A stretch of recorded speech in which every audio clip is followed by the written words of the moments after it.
नमस्कार दोस्तों, स्वागत है एक और नई वीडियो में। दोस्तों आप देख रहे हैं study with Heman YouTube channel. तो दोस्तों आज की वीडियो में हम देखने वाले हैं अध्याय 8। चैप्टर का नाम है जीव जनन कैसे करते हैं। दोस्तों ये आपकी क्वेश्चन बैंक है जिसका हम सॉल्यूशन देखने वाले हैं। ठीक है दोस्तों, इससे पहले हम आपके अध्याय 1 से लेकर अध्याय 7 तक सभी चैप्टर के सॉल्यूशन चैनल पर अपलोड कर चुके हैं, अध्याय 1 से लेकर अध्याय 7 तक। ठीक है, अगर आपने उन सभी वीडियोज़ के सॉल्यूशन नहीं देखे हैं तो डिस्क्रिप्शन बॉक्स में आपको प्लेलिस्ट की लिंक मिल जाएगी, या दोस्तों आप चैनल पर जाकर भी देख सकते हैं। ठीक है, तो आज की वीडियो में हम देखने वाले हैं अध्याय 8 जीव जनन कैसे करते हैं। ठीक है, सॉल्यूशन स्टार्ट करने से पहले सबसे पहले ये जान लीजिए कि ये चैप्टर कितने अंक का है, इसमें से कितने ऑब्जेक्टिव आएंगे, 2 अंक के कितने क्वेश्चन आएंगे, 3 के आएंगे या नहीं आएंगे। तो यहाँ पर देखिए ब्लूप्रिंट के अकॉर्डिंग हम बात करें तो इस पार्ट से 7 अंकों के प्रश्न पूछे जाएंगे, यानी कि 7 अंक का ये आपका चैप्टर है। ठीक है, 5 अंक के वास्तुनिष्ठ प्रश्न आएंगे, यानी कि दोस्तों 5 ऑब्जेक्टिव क्वेश्चन इसमें से आने वाले हैं। तो यही चैप्टर आपके ऑब्जेक्टिव की दृष्टि से बहुत ही ज़्यादा महत्वपूर्ण है, इसलिए जितने भी ऑब्जेक्टिव क्वेश्चन इस चैप्टर में आपको दिए गए हैं सभी को आपको बहुत ही अच्छी तरीके से पढ़ लेना है। किसी भी ऑब्जेक्टिव क्वेश्चन को आपको बिल्कुल भी नहीं छोड़ना है, क्योंकि यहाँ से आपको 5 ऑब्जेक्टिव क्वेश्चन आपके फाइनल एग्जाम में दिखने को 100% मिलने वाले हैं। ठीक है, अब बात करें आगे 5 ऑब्जेक्टिव के बाद दोस्तों एक प्रश्न आपका 2 अंक का पूछा जाएगा। इस प्रकार टोटल 7 अंकों का विभाजन यहाँ पर हो गया है। ठीक है, तो अब हम देखेंगे सॉल्यूशन देखने से पहले अगर दोस्तों आपने हमारे चैनल को सब्सक्राइब नहीं किया है तो चैनल को जरूर सब्सक्राइब करें, क्योंकि दोस्तों क्लास 10th की आपकी वार्षिक परीक्षा की तैयारी हम आपको लगातार करा रहे हैं। क्योंकि दोस्तों क्वेश्चन बैंक का हम सॉल्यूशन प्रोवाइड करा रहे हैं आपको। क्वेश्चन बैंक के अलावा जो आपको MP बोर्ड द्वारा मॉडल पेपर जारी किए गए हैं, अगर आपने अभी तक मॉडल पेपर नहीं देखे हैं तो डिस्क्रिप्शन बॉक्स में आपको हमारे टेलीग्राम ग्रुप की लिंक मिलेगी, वहाँ से जाकर आप टेलीग्राम ग्रुप ज्वाइन कर लीजिए। वहाँ पर आपको कक्षा 10वीं के सभी विषयों के मॉडल पेपर 2022 के PDF मिल जाएगी, जो कि MP बोर्ड के द्वारा जारी किए गए हैं, और साथ ही साथ उनका सॉल्यूशन भी आपको मिल जाएगा। ठीक है, तो चलिए दोस्तों टाइम को वेस्ट ना करते हुए आज का सॉल्यूशन को स्टार्ट करते हैं। क्वेश्चन नंबर फर्स्ट दिया गया था कि किसी कोशिका में आनुवांशिक संकेत निहित होते हैं, DNA में, RNA में, कोशिका द्रव्य में या उपरोक्त सभी में। तो किसी कोशिका में जो आनुवांशिक संकेत निहित होते हैं वो हमें बताना है। ठीक है, तो इसका दोस्तों जो आपका आंसर हो जाएगा पहले का आपका हो जाएगा उपरोक्त सभी में, जो दवाल आपका ऑप्शन दिया गया है, यानी कि DNA में भी होता है, RNA में भी होता है और कोशिका द्रव्य में भी होता है।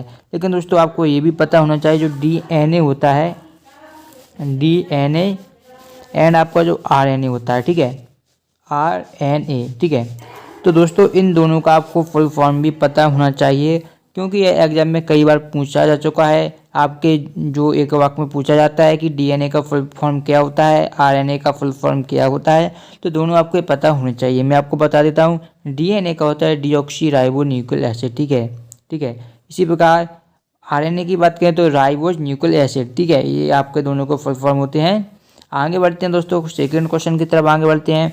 सेकेंड क्वेश्चन हमारा यहाँ पर दिया गया है, जो कि है कि कोशिका के केंद्रक में किस भाग में प्रोटीन संश्लेषण हेतु सूचना निहित होती है, यानी कि जो कोशिका के केंद्रक में एक भाग होता है तो कौन सा भाग होता है जिसमें प्रोटीन संश्लेषण हेतु सूचना निहित होती है। ऑप्शन है माइटोकॉन्ड्रिया में, प्लास्टिड में, लाइसोसोम में या उपरोक्त में से कोई नहीं, ये हमें बताना है। ठीक है, तो ये क्वेश्चन नंबर आपका दोस्तों दूसरा है। ठीक है, तो देखिएगा इसका मैं आपको आंसर बता देता हूँ। दूसरे का आपका दोस्तों आंसर हो जाएगा उपरोक्त में से कोई नहीं।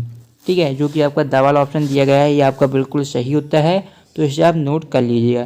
फिर तीसरा, अमीबा तथा लेशमानिया में जनन किस विधि से होता है, ये भी इम्पोर्टेंट है दोस्तों।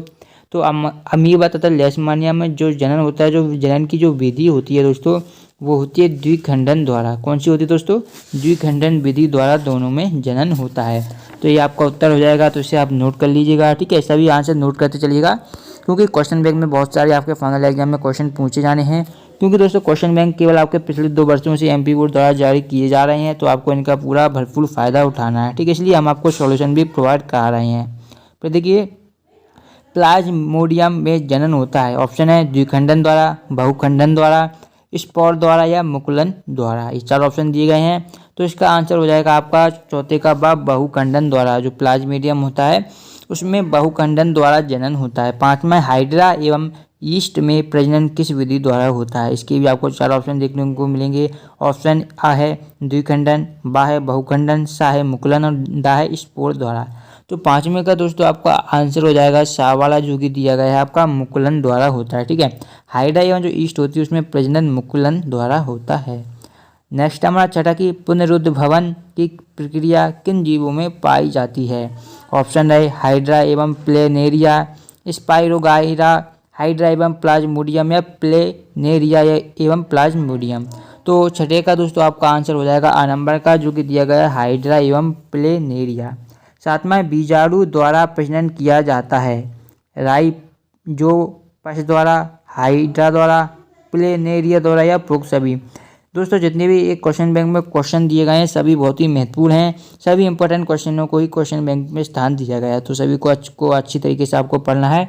सातवें का आपका आंसर आ नंबर का हो जाएगा राइजोपस द्वारा। ठीक है, अब देखिए जो लास्ट हमारा सही विकल्प दिया गया है वो है निम्नलिखित में से आवृत बीजी पौधों के पुष्प के मादा जनन अंग का भाग नहीं है। तो हमें दोस्तों बताना जो आवृत बीजी पौधे होते हैं उसके जो पुष्प के जो मादा जनन अंग का जो भाग होता है, तो इनमें से 3 भाग दिए गए हैं जबकि एक है वो भाग नहीं है। तो वो हमें बताना कि कौन सा है जो भाग नहीं है। ऑप्शन है स्त्रीकेसर, वर्तिकाग्र, वर्तिका और पुंकेसर, ये 4 ऑप्शन दिए गए हैं। तो हमें बताना कि कौन सा भाग नहीं है आवृत बीजी पौधे के मादा के जनन अंग का। तो 8वें का आपका आंसर हो जाएगा दोस्तों द नंबर का पुंकेसर। जो पुंकेसर है वो भाग नहीं है। इस तरीके से दोस्तों सही जो आपकी सही विकल्प थे वो यहाँ पर कंप्लीट होते हैं। सही विकल्प के बाद दोस्तों आपके दिए गए हैं रिक्त स्थान। तो हम रिक्त स्थानों के आंसर भी देख लेते हैं। ठीक है, तो देखिए यहाँ पर रिक्त स्थान स्टार्ट होते हैं। पहला रिक्त स्थान दिया गया है, ध्यान से पढ़िएगा, सभी आंसर ध्यान से सुनिएगा। ठीक है, पहला दिया गया है आपका कि जब पुष्प में पुंकेसर अथवा स्त्रीकेसर में से कोई एक जनन अंग उपस्थित हो तो पुष्प खालिस्तान कहलाते हैं। ठीक है, देखिए यहाँ पर हमसे बताया गया कि जब कोई पुष्प में पुंकेसर हो अथवा स्त्रीकेसर में से कोई केवल एक जनन अंग उपस्थित होता है तो जो पुष्प होता है उसे वो पुष्प क्या कहलाता है, ये हमें बताना काफ़ी महत्वपूर्ण क्वेश्चन है। तो दोस्तों जब पुष्प में एक कोई जनन अंग उपस्थित होता है तो उसे हम बोलते हैं एक लिंगी। क्या बोलते हैं दोस्तों?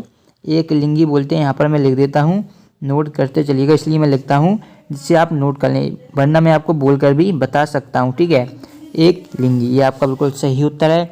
सेकंड दिया गया था दोस्तों आपका जो कि है कि यदि परागकणों, यहाँ पर देखिए यदि परागकणों का स्थानांतरण एक पुष्प के पुंकेसर से उसी पुष्प के वर्तिकाग्र पर होता है तो यह प्रक्रिया खालिस्तान कहलाती है। यह भी इम्पोर्टेंट है।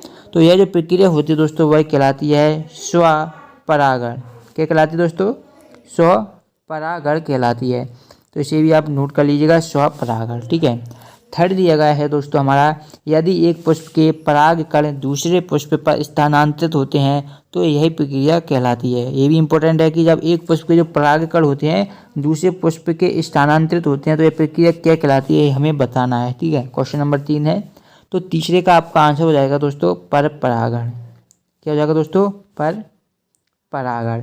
तो इसे भी आप नोट कर लीजिएगा। ठीक है, ये 3 यहाँ पर कंप्लीट होते हैं। चौथा दिया गया है कि किसी पौधे के बीज से भावी जड़ का निर्माण खालिस्तान भाग से होता है, यानी कि कौन से भाग से होता है? पौधे के बीज से जड़ का निर्माण किस भाग से होता है? तो चौथे का आपका आंसर हो जाएगा मूलांकुर। जो भाग का नाम है दोस्तों वो मैं यहाँ पर लिख देता हूँ, मूलांकुर, यह भाग होता है जिससे निर्माण होता है। तो इसे भी नोट कर लीजिएगा। फिर दिया गया था दोस्तों हमारा 5वां, किसी पौधे के बीज से भावी तने का निर्माण खालिस्तान भाग द्वारा होता है। तो दोस्तों तने के निर्माण की बात करें तो यह परांकुर द्वारा होता है, परांकुर द्वारा होता है। ठीक है, दोनों बात ध्यान रखिएगा। अगर जड़ की बात करें तो मूलांकुर और तने की बात करें तो परांकुर, दोनों इंपॉर्टेंट हैं। फिर आता है हमारा नेक्स्ट जो कि छठा है, जैसे जैसे शरीर की सामान्य बुद्धि दर धीमी होने शुरू होती है जनन ऊतक परिपक्व होना प्रारंभ करते हैं, किशोरावस्था की इस अवधि को खालिस्तान कहा जाता है।